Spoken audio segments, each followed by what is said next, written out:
नमस्कार। आपका अखबार के संग में आपका स्वागत है। मैं हूं प्रदीप सिंह।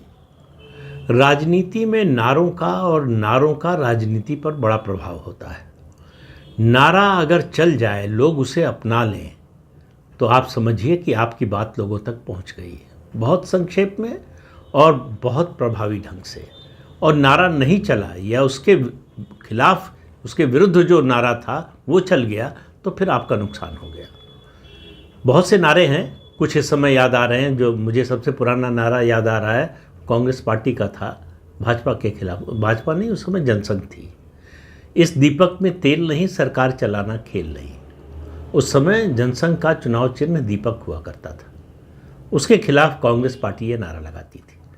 फिर डॉक्टर लोहिया का नारा था, पिछड़े पावें 100 में 60, संसोपा ने बांधी गांठ। तो पिछड़ों के अधिकार की लड़ाई की शुरुआत डॉक्टर लोहिया ने शुरू की। बड़ा लंबा संघर्ष चला, मंडल आयोग की सिफारिशें लागू होने तक चला। उसके बाद जो है पिछड़ों को अधिकार और सत्ता दोनों मिलना शुरू हुई। इसके अलावा इंदिरा गांधी ने गरीबी हटाओ का नारा दिया और कहा कि मैं कहती हूँ गरीबी हटाओ और ये कहते हैं इंदिरा हटाओ। ये बात लोगों के दिल में उतर गई। और 1971 का चुनाव किस तरह से जीता उन्होंने, ये इतिहास का विषय है। इसके अलावा 1980 में कांग्रेस पार्टी का नारा था इंदिरा गांधी की जब वापसी हुई 1977 में हार के बाद, जात पर न पात पर, इंदिरा जी की बात पर मुहर लगेगी हाथ पर। ये नारा अपने आप में सब कुछ कह रहा था कि इंदिरा गांधी के नेतृत्व पर, उनकी क्षमता पर भरोसा कीजिए। फिर एक नारा आया 1988-89 में, जब विश्वनाथ प्रताप सिंह कांग्रेस से निकलकर उन्होंने जनता दल बनाया। राजा नहीं फकीर है, देश की तकदीर है। नारा जब पार्टी बनाए और लोग उसको स्वीकार कर लें, तो समझिए संदेश पहुंच गया। लेकिन कई बार ऐसा होता है कि आम जनता नारा बनाती है और उससे चुनाव का या राजनीति का नैरेटिव तय हो जाता है।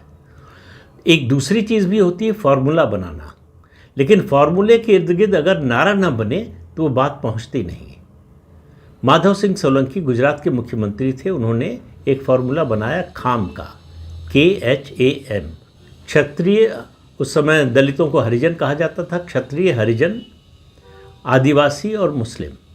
लेकिन इसके इर्द गिर्द कोई नारा नहीं गढ़ा, तो उसको सफलता उस तरह से मिली नहीं। नतीजा ये हुआ कि कांग्रेस धीरे धीरे उसके बाद ख़त्म ही हो गई गुजरात से। इसके अलावा चौधरी चरण सिंह ने 2 फार्मूले बनाए, एक अजगर और दूसरा मजगर। अजगर था कि अहीर, जाट, गुजर और राजपूत, ये बनाया। फिर लगा कि इसमें मुसलमान छूट गया है तो उसको मजगर बना दिया। लेकिन उसके इर्द गिर्द कोई नारा नहीं बना, इसलिए उसका भी कोई प्रभाव लोगों तक पहुंचा नहीं। तो अखिलेश यादव समाजवादी पार्टी के जो मुखिया हैं, उन्होंने एक फार्मूला बनाया, नारा नहीं दिया है, फार्मूला बनाया है PDA का। ये लोकसभा चुनाव जो 2024 का हुआ उससे पहले बनाया उन्होंने। अब PDA में उन्होंने जब शुरुआत की तो कहा पिछड़ा, दलित और अल्पसंख्यक। लेकिन उनकी PDA की परिभाषा हर 2-4 महीने पर बदलती रहती है। उसमें किसी अल्फ़ाबेट का अर्थ कुछ हो जाता है, कभी कुछ हो जाता है। वो खुद ही जो है भ्रम में है कि PDA में किसको किसको होना चाहिए, किसको नहीं होना चाहिए। वो सबको शामिल कर लेना चाहते हैं, लेकिन उनकी मजबूरी है कि इससे ज़्यादा अल्फ़ाबेट जोड़ नहीं पा रहे हैं और इसके इर्द गिर्द नारा नहीं बना पा रहे हैं। ये समाजवादी पार्टी की बहुत बड़ी कमज़ोरी है। समाजवादी पार्टी के खिलाफ नारे बनते हैं और चलते हैं। तो अब मुझे ये नहीं मालूम है कि जो लेटेस्ट जानकारी है कि ये नारा BJP ने बनाया है और चलवाया है बिना घोषणा किए, या आम लोगों ने बना दिया है। उनके PDA के खिलाफ नारा बना है गाँवों में, शहरों में इसका ज़्यादा असर नहीं होने वाला। गाँव में बना है PDA, यानी फिर डराएगा अहीर। अब ये नारा ऐसा है कि गांव में तुरंत लोगों तक पहुंच जाएगा। जब जब समाजवादी पार्टी सत्ता में आती है या उसके आने की संभावना बनती है, जो सपा का कोर वोट है यादव, उसका एक वर्ग जिस तरह से सड़क पर उतरता है, लाठी भांजता है, जिस तरह की भाषा बोलने लगता है, वो बाकी मतदाता वर्ग को डराता है। और ये बहुत ही प्रभावी नारा है और मेरा मानना है कि इसका सबसे ज़्यादा असर 2022 के चुनाव में हुआ। 2022 के चुनाव में अखिलेश यादव को लग रहा था कि वो सत्ता में आ रहे हैं और उनका जो इकोसिस्टम था वो तो इस कदर आश्वस्त था कि उनको लग रहा था कि बस शपथ लेने की देर है अखिलेश यादव के। लेकिन पता चला जब नतीजा आया कि बहुत पीछे रह गए। भारतीय जनता पार्टी को जितनी सीटें मिली, अखिलेश यादव के गठबंधन को उसकी आधी भी नहीं मिली। इससे आप समझ लीजिए कि आपका जो कोर वोटर है, उसका जो स्वभाव है, वो आपके लिए प्लस पॉइंट भी हो सकता है, नेगेटिव भी हो सकता है। दो पार्टियां हैं देश में, समाजवादी पार्टी और राष्ट्रीय जनता दल, जिसमें इन दोनों पार्टियों का जो कोर वोटर है, यादव और मुस्लिम, इसी पर ये पार्टियां चलती हैं। ये दोनों बाकी मतदाता वर्ग को डराता है और सत्ता की गंध अगर इसको आने लगे, ये जो है काबू से बाहर हो जाता है। और सत्ता में जो आता है वो क्या किया है वो तो सबको मालूम ही है।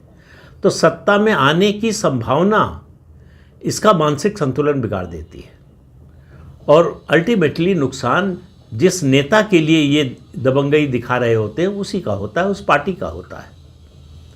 तो ये जो नया नारा चला है, गांव से उठा है, फिर डराएगा अहिर, मुझे लगता है कि 2027 के चुनाव का, विधानसभा चुनाव का ये केंद्रीय नारा बनने वाला है, केंद्रीय मुद्दा बनने वाला है।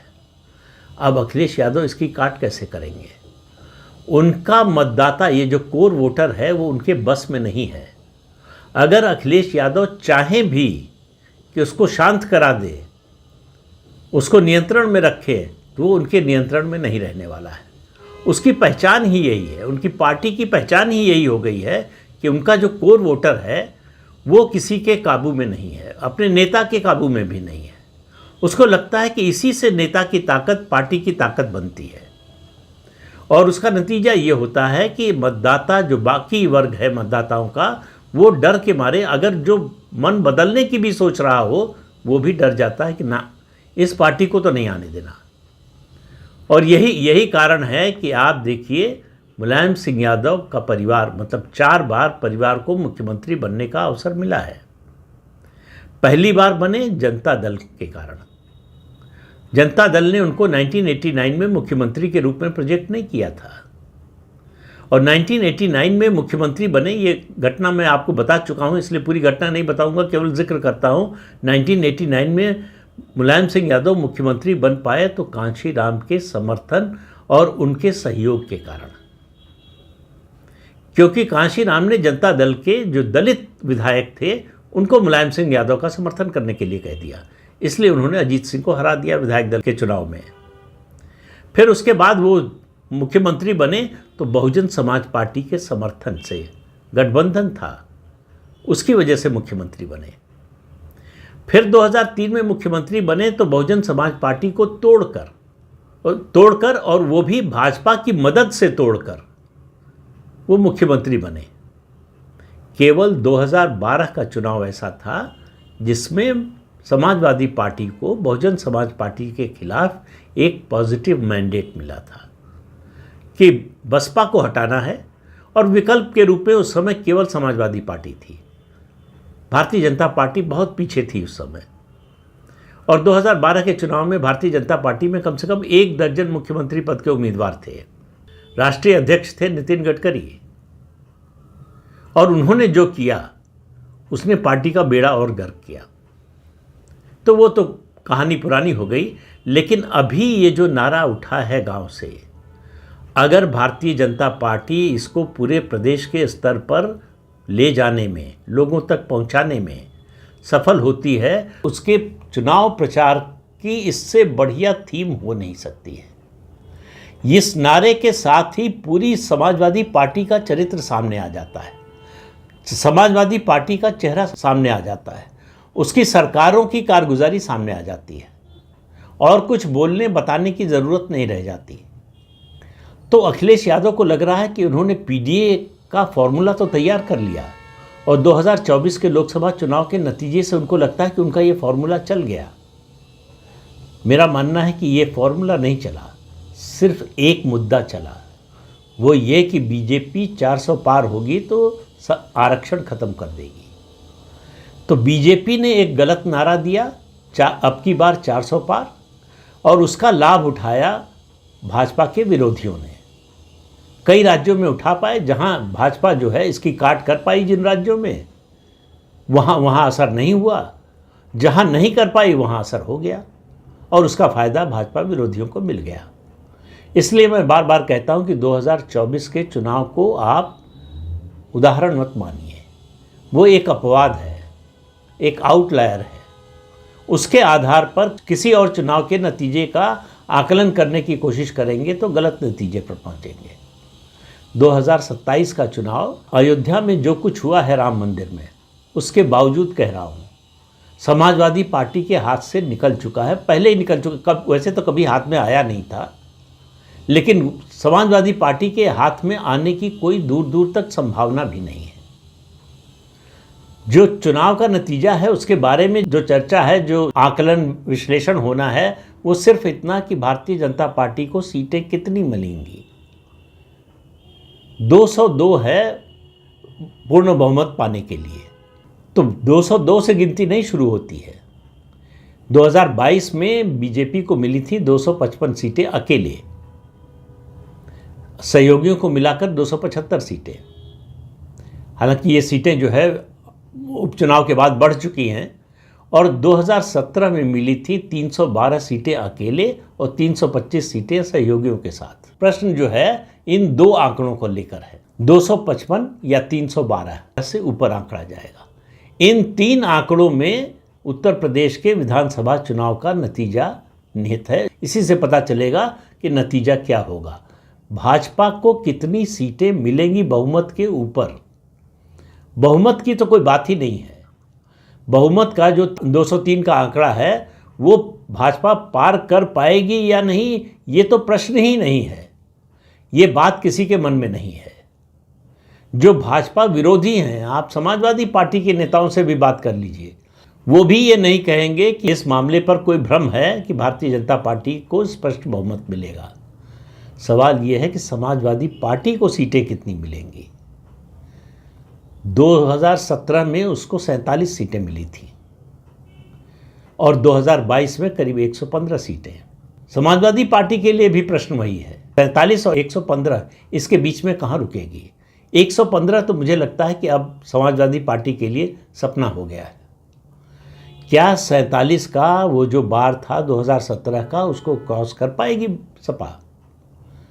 अभी तक उसकी जो स्थिति है, और अखिलेश यादव जिस तरह से रोज गोल पोस्ट बदल रहे हैं, उससे लगता नहीं।